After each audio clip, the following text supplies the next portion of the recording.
ఏం చేసినామా? ఇక నీళ్ళ గురించి నువ్వు తుంగతుర్తి సూర్యాపేట నియోజకవర్గాల గురించి మాట్లాడిన మాటలు నీ జ్ఞానానికి తార్కాణం.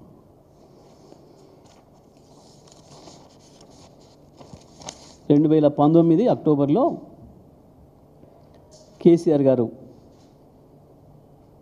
హైవే పైన, విజయవాడ హైవే పైన కాళేశ్వరం జలాలకి హారతిచ్చిన సందర్భం. హుజూర్ నగర్ పోతూ కాళేశ్వరం జలాలకి.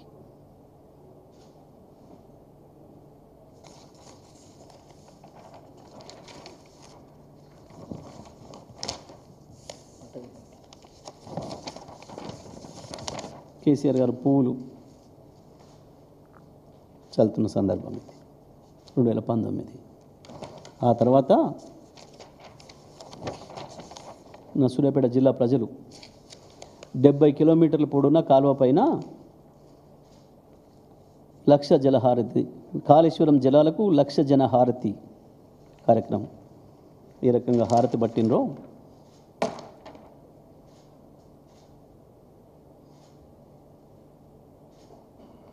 రేవంత్ మాట్లాడేటప్పుడు తెలుసుకొని మాట్లాడు. నీ గౌరవాన్ని నువ్వే తీసుకుంటున్నావు, ఎవడు తీయడు. ఇప్పుడు నేను వాస్తవాలు మాత్రమే చూపించిన ఇవన్నీ. వరుసగా 4 సంవత్సరాలు అద్భుతమైన పంటలు పండించుకుంటే మళ్ళీ ఎండబెట్టినావు కదా,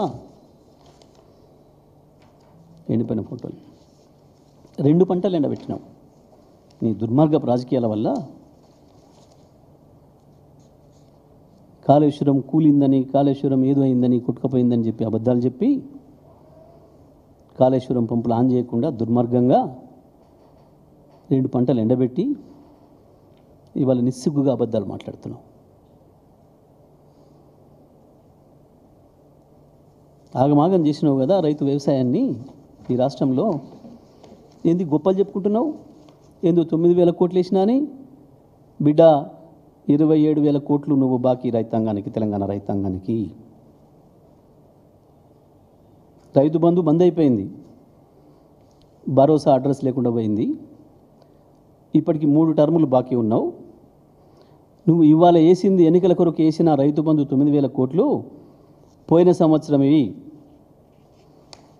తెలంగాణ రైతులోకం కూడా గుర్తుపెట్టుకోవాలి. మనకున్న బాకీ ఇంకా 19,655 కోట్లు. రేవంత్ రెడ్డి మొత్తం ఇయ్యలే నువ్వు. రైతు భరోసా ఇంకా 19,500 కోట్లు బాకీ ఉన్నావు. ఇప్పుడు యాసింగిది ఇప్పుడు వానకాలం వెయ్యాలి. నువ్వు జబ్బలు జరుచుకొని గొప్పలు చెప్పుకున్నంత మాత్రాన రైతుల కడుపు నిండదు. వాళ్ళ జేబులలో పైసలు పడతాయి కదా. నువ్వు ఎన్నికల డ్రామా, ఎన్నికల స్టంట్లు బాగా చేసినావనే సంగతి తెలుసు. ఇవాళ రేషన్ కార్డులు అందుకే పంపిణీ చేస్తున్నావు సంగతి తెలుసు. నీ ప్రతి అక్షరం అబద్ధమనే సంగతి ప్రజలకు తెలుసు. తుంగతుర్తి నల్గొండ జిల్లాలో నీవు నీ కాంగ్రెస్ని పాత తెలుగుదేశంలో కలిసి నాశనం చేసిన జిల్లా. ఏముండే ఆనాడు? ఎన్నికలు వస్తే కొట్లాటలు, కేసులు, హత్యలు, ఊరుకు 4 సమాధులు తప్ప, ఆ సమాధుల చుట్టూ పెరిగిన కంప చెట్లు తప్ప నా తెలంగాణ, నా నల్గొండ జిల్లా పల్లెల్లో ఎన్నడూ వెలుగు లేదు. మేము వచ్చినాక కదా ఇవాళ ప్రతి పల్లె వెలుగుతో నిండిపోతుంది.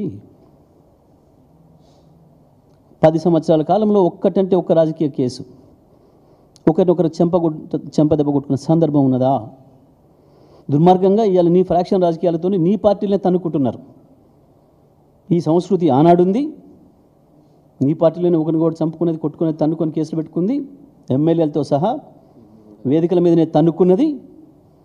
నిన్న నువ్వు పొగిడిచ్చిన నాయకులు వాళ్ళ భాగవతాలన్నీ ప్రజల ముందు ఉన్నాయి.